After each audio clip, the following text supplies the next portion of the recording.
মানে পরপর না শুধু খারাপই হতে থাকছে আমার সঙ্গে। যবে যাবো সেই তবে কিন্তু আমার এই অফারটা কিন্তু চাই।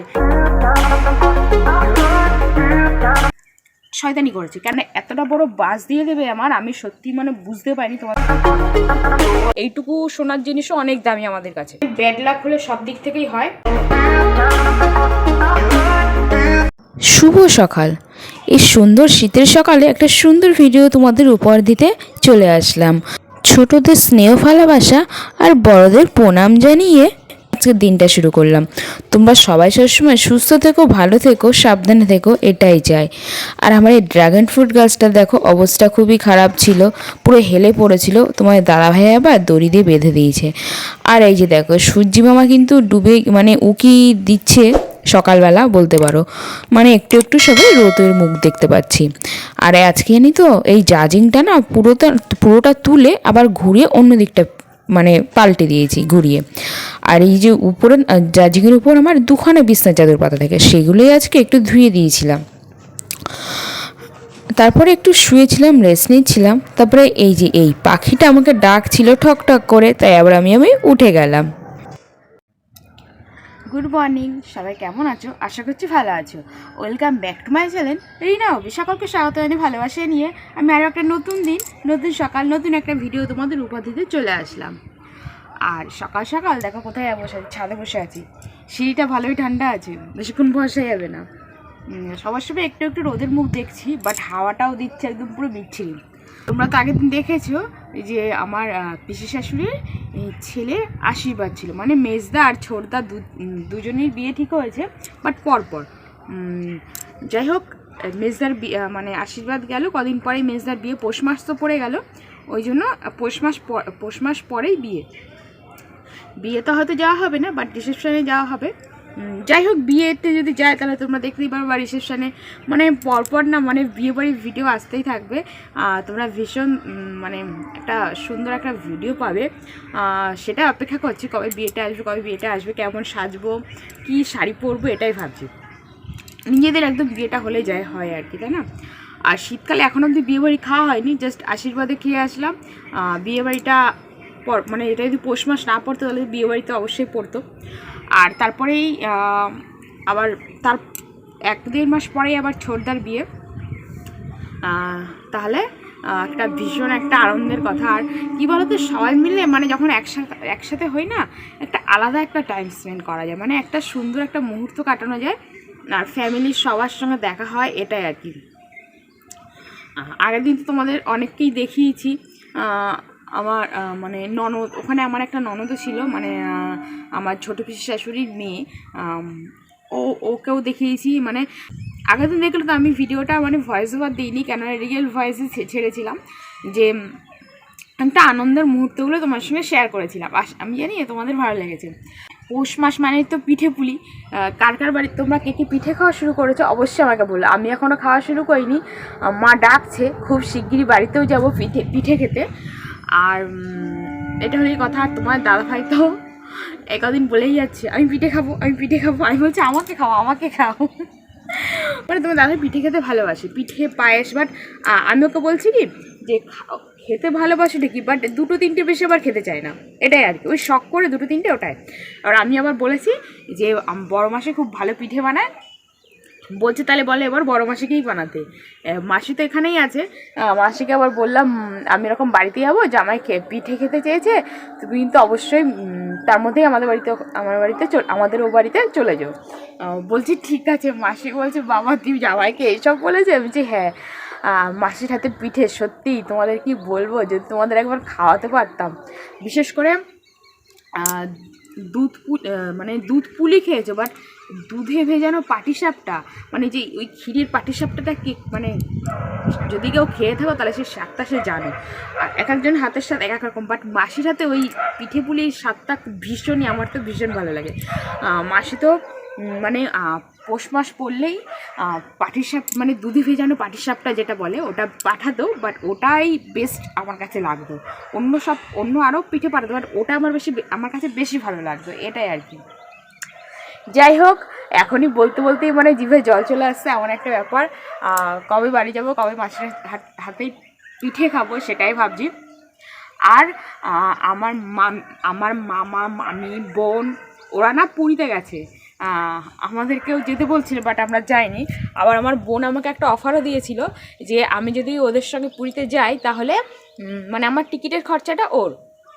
এবার আমি ওকে বলেছি এখন তো যাবো না, কারণ সবে মায়াপুর থেকে ঘুরে আসলাম, একটা ছুটি নিয়ে ঘুরে এসেছি। আবার মানে এক একটা জায়গায় যেতে গেলে এক একটা মানে সেইভাবে তো প্রস্তুতি নিতে হয় না সময়ের দিক থেকে বলো। ওই জন্য বিশেষ করে সময়, কাজটা ছুটি করে তো যাবে তোমার দাদাভাই, সব দিক থেকে প্রস্তুতি তো নেওয়া দরকার না। ওই জন্য বোনকে বলেছি আমরা পরে যাব, বাট তোর এই অফারটা মানে ওই যে আমাকে বলেছি যে টিকিটটা আমাকে মানে ও ফ্রিতে দেবে, মানে টিকিটের খরচাটা ওর, সেটা এই অফারটা আমি যে জন্মে যাব মানে আমি জবে যাব সেই তবে কিন্তু আমার এই অফারটা কিন্তু চাই। আর তুই জানি অফারটা আমি ভুলে আস না। বলছি যদি ওদের সাথেই যাই তাহলেই অফারটা আমাকে দেবে, তাহলে আমাকে অফারটা দেবে না। কী অবস্থা বলো তো। বোনকে বললাম ফটো ফটো তোল, ফটো পাঠা, এইসব বলছিলাম আর কি বোনকে। মানে মামি মানে সেভাবে কোথাও না বেরোতে পারে না। সবাই বলছে তো একটা সাংসারিক জীবনে চলে আসে সবার, কিন্তু সেভাবে টাইম হয় না। বাট অনেকদিন পর ওরা বেরোলো, সবাই ভীষণ খুশি হয়েছে না ওরা একটু ঘুরতে বেরিয়েছে বা ওরা একটু বেরিয়েছে, এটাই আর কি। ওরাও মানে গেছে 2-3 দিন হচ্ছে, আবার চলে আসারও টাইম হয়ে গেছে। চলো, আর সকালবেলা অনেক তো কথা বললাম, আর সকালবেলা কাজ ব্যস্ত আমার সারা হয়ে গেছে। আর দেখো আমার নাকেরটার অবস্থা দেখেছো তো। তোমাদের তো এই বিষয়টা শেয়ারই করা হয়নি। তোমাদের তো বলেছিলাম যে নাকেরটা খুলে পড়ে গেছে, আর আমি ভেবেছি গুজিটা খুলে পড়ে গেছে এবার, বাট গুজিটা পুরো পড়ে গেছে।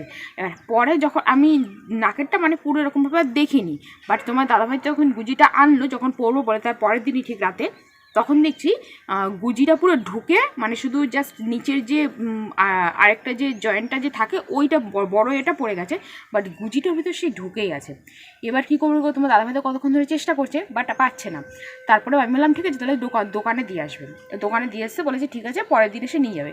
পরের দিন যখন নিতে গেছে তোমার দাদাভাই দোকানে বসে তাকে বলেছে যে একটু দেখি দাদা কীভাবে মানে ঠিকঠাক আছে কি না, কিন্তু তোমার দাদাভাইয়ের হাতে দিতেই চাইনি, শয়তানি করেছে। কেন সেটা পরে বলছি। একটা ভুংভাং বুঝিয়েছে যে এই ছোটো জিনিস তো হাতে নিলে পড়ে যাবে, আমরা ঠিকঠাক করে দিয়েছি বলে তোমার দাদাভাই দোকানে বসে দেখেনি জিনিসটা। বাড়ি এসে দেখছে আমার নাকেরটা যতটা ছিল ঠিক তার অর্ধেকের একটু বেশি আছে সামান্য, আর বাকিটা তারা কেটে নিয়েছে। আর গুজিটাও ঠিক আরেকটা গুজি দিয়েছে, সেটা ওই ছোটো নাকের সাইজে যে নাকেরটা যেটা তো অর্ধেকের একটু কম কেটে নিয়েছে। আর গুজিটাও মানে সেই সাইজ করে কেটে আবার ওর ভিতরে ঢুকিয়ে দিয়েছে আরেকটা গুজি। এইবার আমি নাকেরটা যখন পরতে যাচ্ছি, নাকের পুরো মানে ভিতর অবধি আসছে না, অর্ধেক মানে মাংসতে গিয়ে বা চামড়াতে গিয়ে আটকে যাচ্ছে, এমনি একটা ব্যাপার। মানে কতটাই তাহলে ছোটো করে ফেলেছে, মানে এতটা বড় বাস দিয়ে দেবে আমি সত্যি মানে বুঝতে পারিনি, তোমাদের কি বলবো। যাই হোক, কপালে ছিল, হয়ে গেছে। তোমার দাদাভাই বারবার করে আমাকে বারণ করেছিল যে এখানে দিও না, আর চেনাশোনার যে দোকানটা আছে ওটা বন্ধ ছিল, বাট নাকেরটা বেশিক্ষণ খালি রাখবো না বলে ওই জন্যই বলেছিলাম। আর সানিয়া মির্জা অনেক আছে, বাট ওটাও একবার মানে ওটাই এই অবস্থা করেছে বলে ওই সানিয়া মির্জা একটা পড়েছিলাম ছোটো দেখে, বাট ওটা না মানে প্যাচের তো মানে প্যাচটা ঠিক আমি মানে ভিতরে এসে সেফটি হচ্ছে না, আর তার থেকে বড় কথা আমার একটা অসহ্য ফিল হচ্ছিলো, আমি মানে কমফোর্টেবল ছিলাম না ওটা পরে, ওর জন্য আমি সঙ্গে সঙ্গে আবার খুলেও রেখে দিয়েছি। সেই তবের থেকে তখন নাকারটা আমার এখনও খালি। তোমার দাদাভাই বলছিল যে আমাদের ও বাড়িতে একটা মানে আমাদের ও বাড়িতে একজন থাকে, একটা মেসো থাকে সোনার দোকানে, এবার ওনার কাছ থেকে টুকটাকি সব কিছু করা হয়। তোমার দাদাভাই বলছিল বাড়িতে এখন যাওয়াই হচ্ছে তাহলে ওখান থেকে করে নিও, এখান থেকে করো না। তোমার দাদাভাই কথাটা শুনলে আমার এত বড় মানে সোনার জিনিসে বলো, এইটুকু সোনার জিনিসও অনেক দামি আমাদের কাছে, জিনিসটা আমার এভাবে নষ্ট করে দেবো আমি তো বুঝতেই পারিনি। পুরো মাথাটা পুরো আমার গরম হয়ে গেছে, মানে কি বলবো, মানে পরপর না শুধু খারাপই হতে থাকছে আমার সঙ্গে, কেন আমি জানি না। এটাই হলে কি ব্যাপার, তোমার সঙ্গে ব্যাপারটা শেয়ার করা হয়নি, দাঁড়াও তোমাদের সঙ্গে নাকেরটা শেয়ার করছি। এই গুজিটা দেখো আর এই গুজিটা দেখো, এইটার দেখেছো কতটা কম, মানে এইটাই হলো আসলে নাকের সাইজটা ছিল, আর যেহেতু কেটে নিয়েছি ওই জন্য এই ছোট সাইজের গুজি, মানে গুজিটা আরেকটা গুজি কেটে এরকম ছোটো করে দিয়েছে। আর এই যে দেখো নাকেরটা দেখো, মানে আরও এতটা ছিল, মানে এই গুজিরটার সাইজে পুরো নাকেরটা ছিল, আর এই যে আরও এতটা ছিল, মানে এতটা পুরো ছিল নাকেরটা। আর দেখো সেটা কোনটুকু করে দিয়েছে দেখো, আর এই মাথাটাটা দেখো পুরো কি করেছে, দেখেছো তো কি অবস্থা, কথা কি বাসটা দিয়ে দিয়েছে। যাই হোক কী করা যাবে, মানে ব্যাড লাক হলে সব দিক থেকেই হয়। চলো তোমার সঙ্গে কথা বলার পর একটু বিস্কুট খেলাম, একটু জল কেটে ওটা একটু খাচ্ছিলাম সকালবেলা টুকিটাকি। তারপর বেশ খানিকক্ষণ পর এই যে সকালে আর দুপুরে আমাদের তো সকালেই রান্না হয়, আবার সেই রাতে রান্না হয়। আর আজকের ব্রেকফাস্টটা মানে তোমাদের সঙ্গে একটু শেয়ার করে দিলাম। আবার দেখো কতক্ষণ পরে তোমাদের সামনে আসলাম। আসলে দু একদিন এমন হয় ভিডিও করতে করতে আর তোমার সঙ্গে দেখা করা হয় না। এখন বুঝতেই পারছো সন্ধ্যাবেলা আমার রান্না করার টাইম।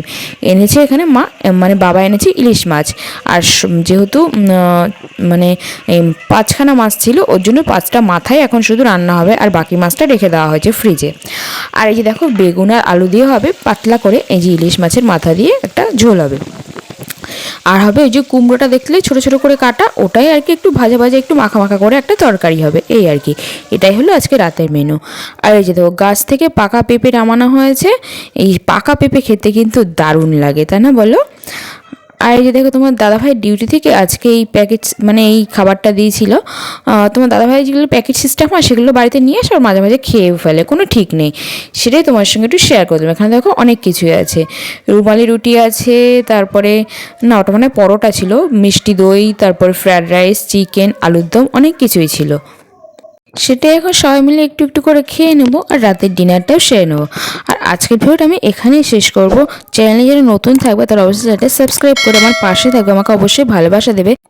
ততক্ষণ সবাই ভালো থেকো, সুস্থ থেকো, দেখা হচ্ছে একটা সুন্দর ভিডিওর সাথে। Tata, bye bye.